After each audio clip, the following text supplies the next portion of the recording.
성경 봉독하시겠습니다. 오늘은 용서에 대한 말씀을 가지고 은혜를 나누시겠습니다. 용서라고 하는 것은 최고의 사랑의 형태이고 모양입니다. 미안하다고 말하려면 강한 사람이 필요합니다. 용서하려면 더 강한 사람이 필요한 것입니다. 수일 후에 예수께서 다시 가버나움에 들어가시니 집에 계시다는 소문이 들린지라 많은 사람이 모여서 문 앞까지도 들어설 다리가 없게 되었는데 예수께서 그들에게 도를 말씀하시더니 사람들이 한 중풍병자를 네 사람에게 메어가지고 예수께로 올세 무리들 때문에 예수께 데려갈 수가 없으므로 그 계신 곳에 지붕을 뜯어 구멍을 내고 중풍병자가 누운 상을 달아내리니 예수께서 그들의 믿음을 보시고 중풍병자에 이르세 작은 자야 내 죄 사함을 받았느니라 하시니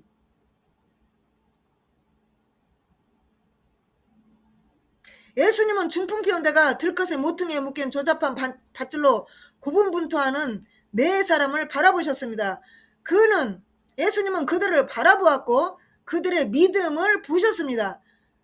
그들의 믿음이 예수님에게 보였습니다. 친구를 예수께 데려오는 담대하고 단호한 행동은 그들이 진정한 믿음을 가지고 있음을 증명을 했습니다. 예수님은 그 사람의 진정한 필요가 무엇이고 그에게 가장 필요한 것이 무엇인지 다 알고 계십니다.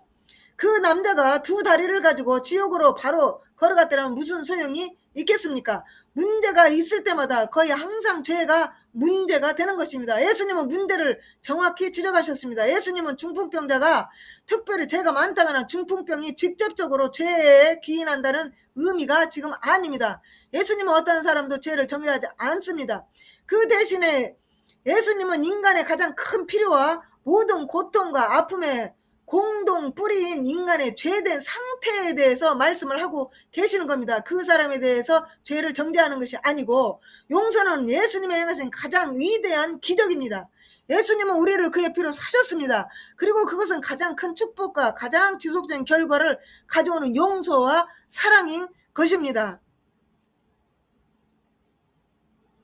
어떤 서기관들이 거기 앉아서 마음에 생각하기를 사람이 어찌 이렇게 말하는가 신성모독이로다 오직 하나님 한 분 외에는 누가 능히 죄를 사하겠느냐. 그들이 속으로 이렇게 생각하는 줄을 예수께서 곧 중심에 하시고 이르시되 어찌하여 이것을 마음에 생각하느냐. 중풍병자에게 내 죄사함을 받았느니라 하는 말과 일어나 내 상을 가지고 걸어가라 하는 말 중에서 어느 것이 쉽겠느냐. 그러나 인자가 땅에서 죄를 사하는 권세가 있는 줄을 너희로 알게 하려 하노라 하시고 중풍병자에게 말씀하시되 내가 내게 이르노니 일어나 내 상을 가지고 집으로 가라 하시니 그가 일어나고 상을 가지고 모든 사람 앞에서 나가거늘 그들이 다 놀라 하나님께 영광을 돌리며 이르되 우리가 이런 일을 도무지 보지 못하였다 하더라. 이 분명한 것은 마비된 사람의 죄가 완전히 용서되고 완전히 치유되었고 건강을 회복되었다는 것입니다. 이 치유의 기적은 우리 주님께 용서에 관한 중요한 교훈을 가르칠 기회를 주셨습니다. 먼저 예수님은 고개를 들었습니다. 지붕에 있는 네 사람이 아픈 친구와 함께 있는 것을 바라보았습니다.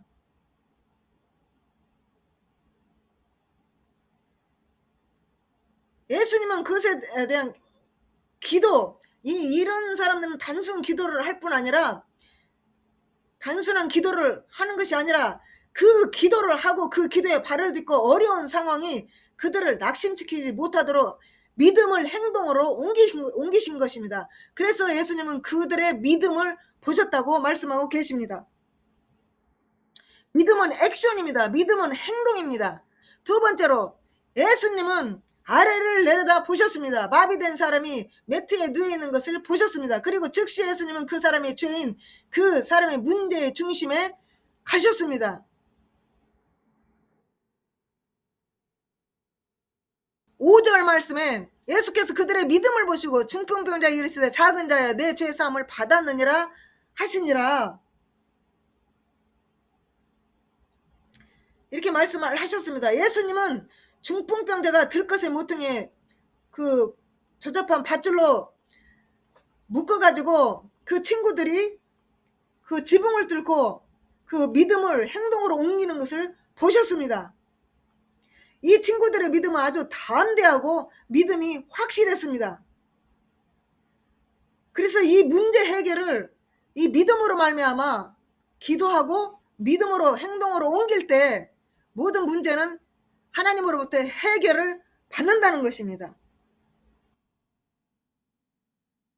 그러므로 예수님은 절대 그 사람의 죄에 대해서 죄를 정죄하지 않습니다. 오히려 죄를 용서하고 또 치료를 하십니다. 요한복음 9장 1절에서 2절 말씀, 예수께서 길을 가실 때 날 때부터 맹인된 사람을 보신지라 제자들이 물어 이르시되 랍비여 이 사람이 맹인으로 난 것이 누구의 죄로 인함이니까? 자기이니까? 그의 부모이니까? 예수께서 대답하시되 이 사람이나 그 부모의 죄로 인한 것이 아니라 그에게서 하나님이 하시는 일을 나타내고자 하심이라. 이 말씀을 예수님은 어떠한 환경이든지 어떠한 그 고통 중에 있는 그런 사람이든지 회복시켜 하나님의 영광이 나타나게 하신다는 의미입니다. 예수님은 절대로 우리의 죄를 정죄하지 않으시고 용서와 사랑과 치료와 그의 십자가의 죽으심을 통하여 하나님께 영광을 돌리셨습니다. 세 번째로 예수님은 주위를 보셨습니다. 주위를 둘러보시고 예수님의 사역을 염탐하러 온 비평가들, 즉 바리새인들, 서기관들을 이렇게 보셨습니다. 서기관들은 올바른 종류의 논리를 사용을 했습니다. 머리로. 예. 그러니까 이 머리로 지금 이렇게 보고 있는 거, 머리로 말하고 머리로 이렇게 판단을 하는 것입니다. 이 서기관들은 오직 하나님만이 죄를 사할 수 있다고 믿었습니다. 그들의 잘못은 예수님이 누구인지 곧 죄를 사하는 권세를 가지신 하나님의 아들 예수 그리스도를 알지 못하는 데 있습니다. 네 번째로 예수님은 안을 들여다보시고 그들의 마음속에 있는 비판적인 영을 보셨습니다. 그들이 자신을 신성모독으로 비난하고 있음을 다 아시고 계십니다. 놀라운 순간에 이 서기관들은 예수님이 그들의 악한 마음을 읽으실 수 있다는 것을 알았습니다. 이것은 예수님께서 정말로 하나님이시며 죄를 사하는 권세가 있다는 것을 알게 하신 것입니다. 제자 요한은 요한복음 2장 25절에 말하기를 예수님은 그들에게 심사숙고할 무언가를 주셨습니다. 예수님은 그 남자를 고쳤다 말씀하지 않으시고 내 죄를 용서받았다라고 말씀을 하셨습니다. 우리가 회개할 때 하나님은 우리의 모든 죄를 사하여 주시는 분이십니다. 시편 103편 2절에서 3절 말씀, 내 영혼아 여호와를 송축하며 그의 모든 은택을 잊지 말자다. 그가 내 모든 죄악을 사하시며 내 모든 병을 고치시며, 하나님께서는 우리의 모든 죄악을 사하시고 또 모든 병을 고치신다고 구약에도 이렇게 나와 있습니다. 하나님은 은혜의 하나님이십니다. 하나님은 사랑이십니다. 하나님은 우리의 모든 병을 고치십니다. 하나님은 우리의 모든 죄악을 사하십니다. 우리는 회개가 필요합니다. 회개할 때 하나님께서 모든 죄를 용서해 주십니다. 예수님은 사람의 죄를 용서하시고 몸을 고쳐 주셨을 뿐만 아니라 인자라는 칭호를 자신에게 적용함으로써 자신의 신성을 확인을 하셨습니다. 자기가 하나님이라는 것을 분명히 말씀하셨습니다. 죄를 용서한다시는 말로 확실히 이 한 가지는 죄는 병과 같고 용서는 건강이 회복된다는 것과 같은 사실을 우리가 알 수가 있습니다. 그래서 우리는 모든 죄를 용서를 받아야 우리가 모든 것이 회복되는 것입니다. 건강도 회복되고 정신도 회복되고 모든 것이 회복될 수가 있습니다. 구약성에서 똑같은 말을 했기 때문에 이것은 새로운 진리가 아닙니다. 하나님은 우리의 모든 죄를 용서하시고 우리의 모든 질병을 고치시는 유일한 분이십니다. 예수님은 하나님이십니다. 그 바리새인과 서기관들은 또한 나사렛 예수 그리스도 예수님이 죄를 용서할 수 있는 권세를 가진 구주라는 사실을 알았습니다. 자신의 죄도 용서받을 수 있었다고 이렇게 알 수가 있었다는 겁니다.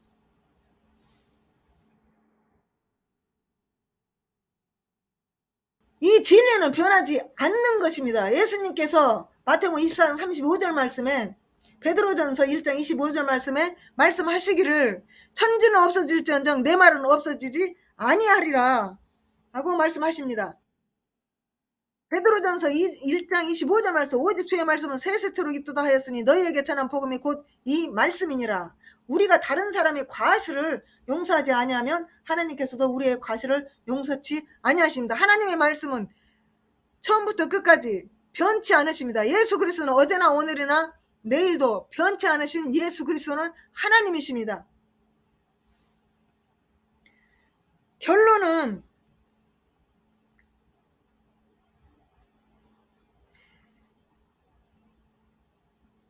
예수님이 마태복음 6장 15절에 말씀하셨듯이 너희가 사람의 과실을 용서하지 아니하면 너희 아버지께서도 너희 과실을 용서하지 아니하시리라.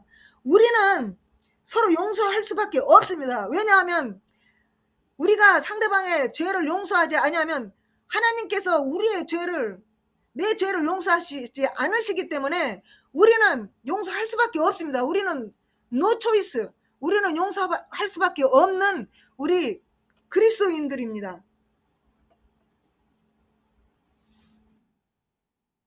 우리가 서로에 대한 불만이 무엇이든 간에 주님께서 우리를 용서하신 것처럼 서로 용서해야 됩니다.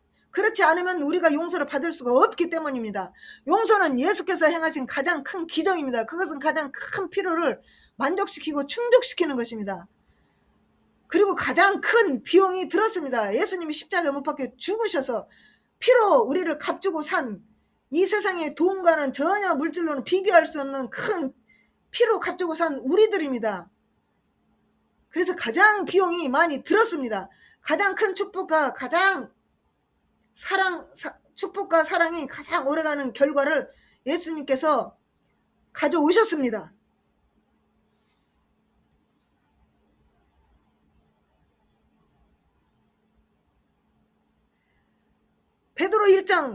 베드로전서 1장 3절에서 8절 9절 말씀.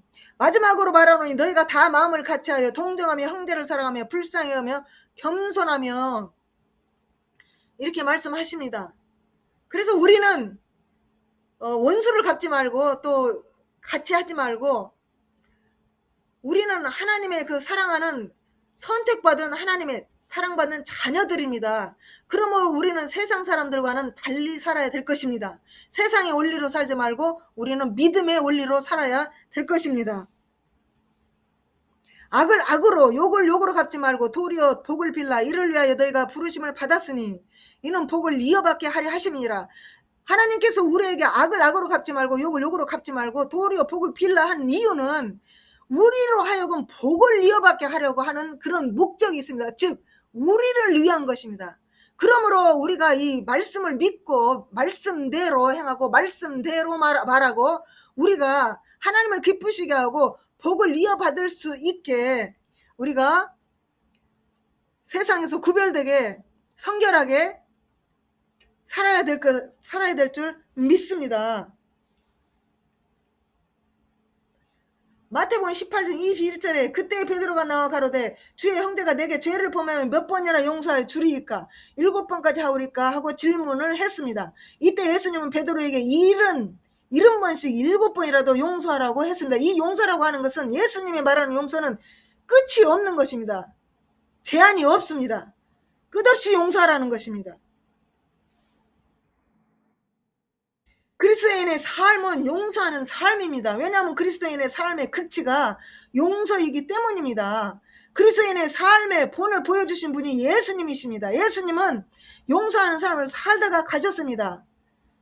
예수님은 십자가에서 자기를 십자가에 못 박는 그 원수들을 위해서도 용서를 하셨습니다. 누가복음 23장 34절에 보면은 이에 예수께서 가라사대 아버지여 저희를 사하여 주옵소서 자기 하는 것을 알지 못함이니이다 하더라 하고 기록하고 있습니다.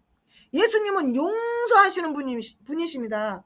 예수님은 하나님이십니다. 하나님은 용서하십니다. 원수라도 용서하시고 자기를 십자가에 못 박혀 죽인 그 노마 병정도 용서하라고 기도하시고 용서하고 가셨습니다. 용서는 하나님과의 올바른 관계에 뿌리를 두고 있습니다. 용서는 모든 죄를 덮습니다. 용서는 죄와 허물을 다 덮습니다. 우리 모두 서로 용서하고 서로 사랑하며 살아야 될 것입니다. 예수 그리스도의 이름으로 축복합니다. 용서는 이벤트가 아니라 생활 방식입니다. 우리 생활 속에서 우리의 용서의 마음이 날마다 흘러 넘쳐야 되는 것입니다. 용서는 여러분의 죄나 우리의 죄나 상처를 입거나 최소화하지는 않습니다. 용서는 우리가 다른 사람을 용서할 수 있게 해줍니다. 용서는 우리의 마음을 열어 다른 사람에게 사랑과 은혜를 베풀도록 합니다. 하나님은 사랑이십니다. 하나님은 용서하시는 분이십니다. 예수님은 이 땅에 오셔서 십자가에 못 박혀 죽으심으로 말미암아 우리를 피값으로 사시고 우리의 모든 죄를 사하여 주셨습니다. 예수 그리스도만이 오직 구원의 길입니다. 기도하시겠습니다. 예수님 감사합니다. 놀라운 용서의 능력으로 우리를 축복해 주셔서 감사합니다. 우리에게 잘못한 사람들을 무조건 용서할 수 있는 은혜를 주셔서 감사합니다. 우리 자신의 잘못과 죄를 용서할 수 있는 힘을 주심을 감사합니다. 모든 분노와 비통함과 증오와 미움과 다툼과 수근수근함과 예수 그리스도의 사랑과 용서로 말미암아 우리를 자유롭게 해주심을 감사합니다. 주님의 자비와 용서와 사랑에 감사를 드립니다. 예수 그리스도의 피로 우리 죄를 깨끗게 씻어주셔서 감사합니다. 모든 영광과 존귀를 주님께 돌립니다. 예수님의 이름으로 감사하며 기도함나이다. 아멘.